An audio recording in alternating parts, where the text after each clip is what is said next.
এক যে ছিল আপন ভোলা কিশোর।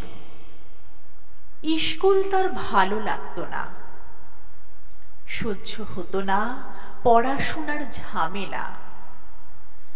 আমাদের চলতি লেখাপড়া সে শিখল না কোনো কালেই, অথচ সে ছাড়িয়ে গেল সারা দেশের সবটুকু পাণ্ডিত্যকে।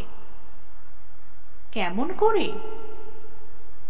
সে প্রশ্ন আমাকে করো না। বড় মানুষের মধ্যে গরিবের মতো মানুষ, তাই বড় হয়ে সে বড় মানুষ না হয়ে মানুষ হিসেবে হলো অনেক বড়। কেমন করে? সে প্রশ্ন আমাকে করো না। গান সাধার বাঁধা আইন সে মানেনি, অথচ স্বর্গের বাগান থেকে সে চুরি করে আনলো তোমার আমার গান। কবি সে, ছবি আঁকার অভ্যাস ছিল না ছোট বয়সে, অথচ শিল্পী বলে সেই পেল শ্রেষ্ঠ শিল্পীদের সম্মান।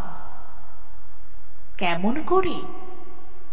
সে প্রশ্ন আমাকে করো না।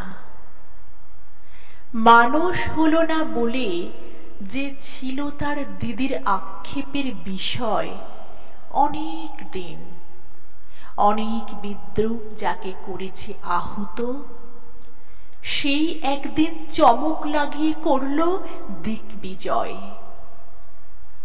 কেউ তাকে বলল বিশ্বকবি, কেউ বা কবিগুরু। উত্তর দক্ষিণ পূর্ব পশ্চিম চারিদিক করল প্রণাম। তাই পৃথিবী আজও অবাক হয়ে তাকিয়ে বলছে কেমন করে? সে প্রশ্ন আমাকে করো না। সে প্রশ্নের জবাব তোমাদের মতো আমিও খুঁজছি।